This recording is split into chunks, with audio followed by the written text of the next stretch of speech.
Now at 6, you're taking a live look at Mohegan Sun, where you can see the remnants of the rain that has been falling all day today.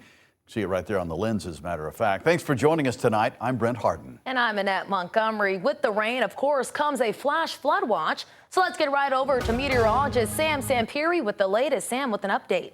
That's right, guys. The flash flood watch has been canceled down in southern Connecticut, but it doesn't really matter because now what we're dealing with the next 24 hours are on and off scattered showers. So we could still have some localized flooding where you get some heavy showers coming down pretty quickly here. And really, there's been some redevelopment of some cells coming out of south central Connecticut and up towards the Connecticut River Valley here.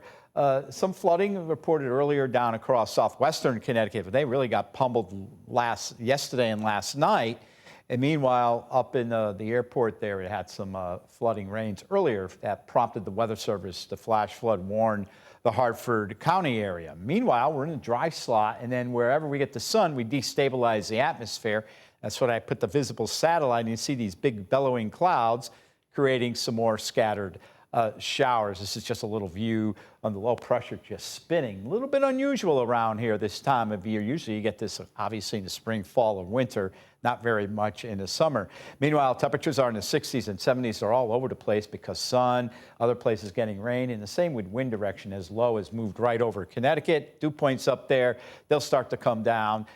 Tonight, look for some scattered showers, and for tomorrow, look for mostly cloudy skies. And yes, there will be on and off showers throughout the day.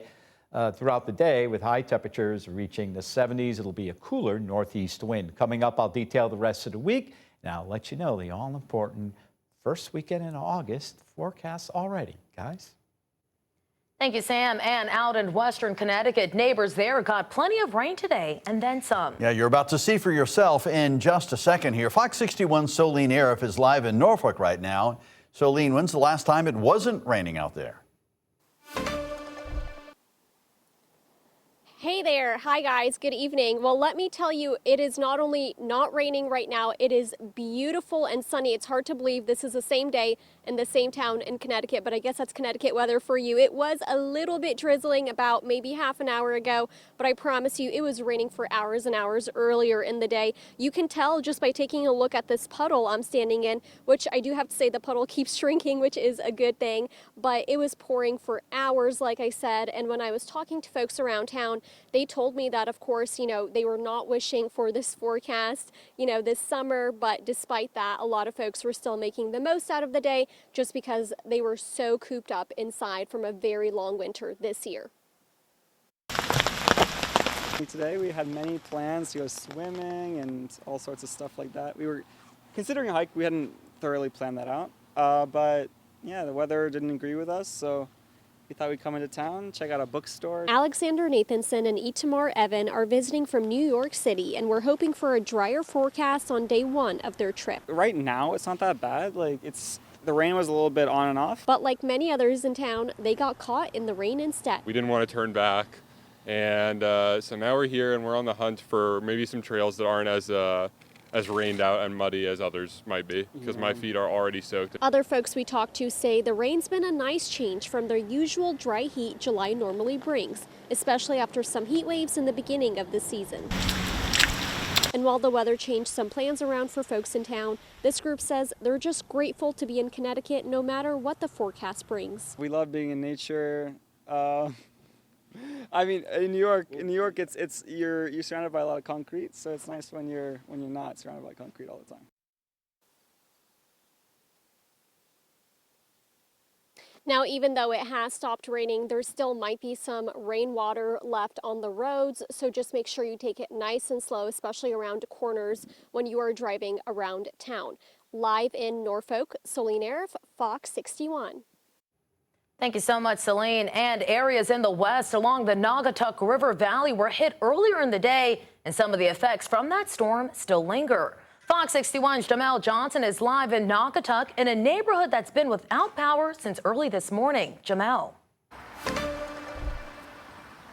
Yeah, Ned, I kind of went on a tour of Western Connecticut earlier this morning, went to West Haven, New Haven, Bridgeport, up to Seymour. Couldn't really find a whole lot of anything. That is until I got to Naugatuck, and I learned a lot of people in this area were without power. I talked to Eversource. They said about 1,900 people before 7 o'clock lost power. They got that number down to 350, but the culprit was right behind me. We had a tree that fell and hit a lot of these power lines you see on this pole. They got tangled up in between, and that's what caused a lot of that interference for people in this area. I spoke to one man who said he heard what he thought was an explosion, and then he came out of his house, looked at the top of the power line, and then he just saw fire. Luckily for this neighborhood, they have a fire department just situated right in the heart of the community. It's called the East Side Fire Station for the Naugatuck Fire Department, and they were able to go ahead and just get that fire under control. You can imagine that response time is pretty quick because they're right across the street. But we spoke to that man, and he basically just said this is the second time this has happened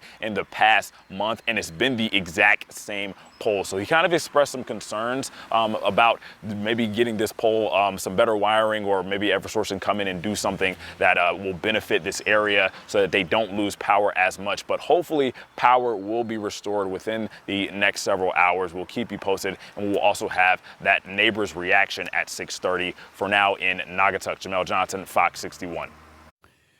All right, Jamel, thank you. And you can stay up to date on the weather no matter where you are. Just download the Fox 61 app to stream for free and access our 24/7 live radar. Officials in Waterbury are handing out cases of bottled water to those affected by the city's latest water main break. It's only for people currently without water. Fox 61's Skylar Music joins us live where they're giving out that water. Skylar. Brent and Nat, as you can see here behind me, there is a steady stream of cars. There was actually just a line of cars. You guys just missed that, but steady line of cars throughout the day since 3 p.m. today. And city employees were about to run low on some water bottle cases, but they thankfully have more. They're taking those out right now. So if you were still planning on coming tonight before 7 p.m., there is still water left for you. But before the gates opened at 3, dozens of cars were waiting to get their water. Public Works employees are giving water to those people affected. They can only get 1 case per household while supplies last. These people tell us they're finding other ways to brush their teeth, take a shower, and flush the toilet. But they say they've been through this before and just appreciate the city's help. It's a good idea because otherwise people are going to get water from the wrong places, and it's not going to be safe to drink or cook with. I had water the whole time last time, but it was brown. You know, it's tannish color. But it's just another day. Nothing you could do. The city does the best they could. Now, crews are working to fix the problem, and if all goes to plan, it could be fixed as soon as Friday. City employees will be back out here tomorrow afternoon to give out more water, and that address is at fox61.com. In Waterbury, Skylar Music, Fox 61. Thank you, Skylar. And as Skylar said, while city crews in Waterbury work to restore water following that recent water main break, the health department is now working with restaurants to determine which ones can stay open. Yeah, Fox 61's Victoria Anderson talked to business owners who hope this issue isn't like others they've experienced in the past. Some business owners tell me the health department has already started making its rounds in the impacted neighborhoods. And while the city is pushing for a fix by Friday, some small business owners I spoke to said they're still scarred from previous promises. Here we go again.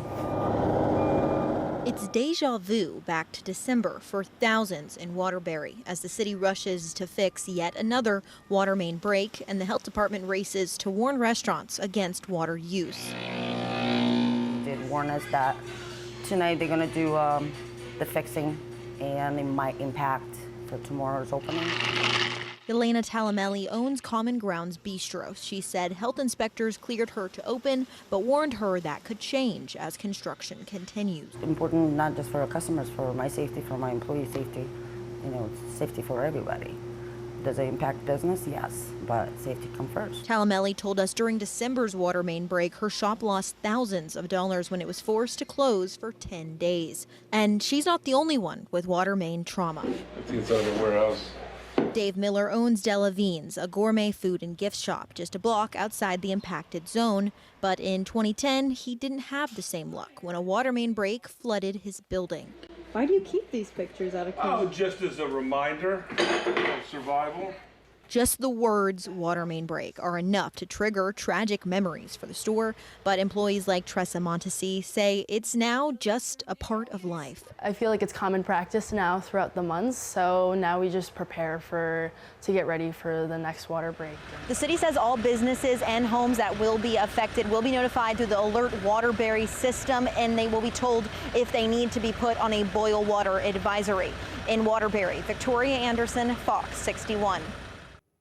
Today, Enfield police released body camera video from the moment Anthony Federline was arrested.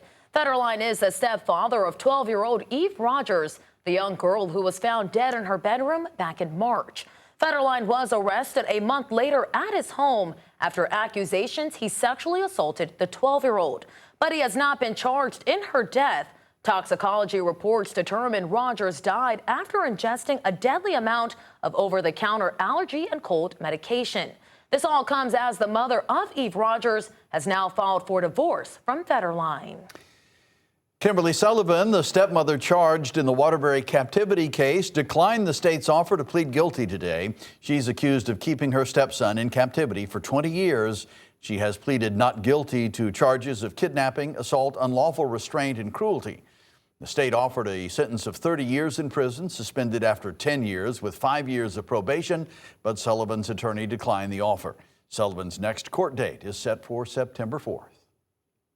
6 Connecticut firefighters sent to Canada to help fight hundreds of wildfires returned home today. The wildfires sent thick smoke pouring into cities across the U.S., including ones right here in Connecticut. 6 Connecticut interstate fire crew members joined firefighters from Maine and New Hampshire, as well as staff members from DEEP. They traveled to Canada, where they helped with wildfire suppression efforts. Well, today, state leaders announced nearly $17 million to help keep bridges safe. Under the state's local bridge program, $16.8 million will support the reconstruction of 13 bridges on locally owned roads. Governor Ned Lamont said the program provides relief to towns and cities by helping them tackle infrastructure projects they couldn't otherwise take on alone. We have the list of those bridges on fox61.com.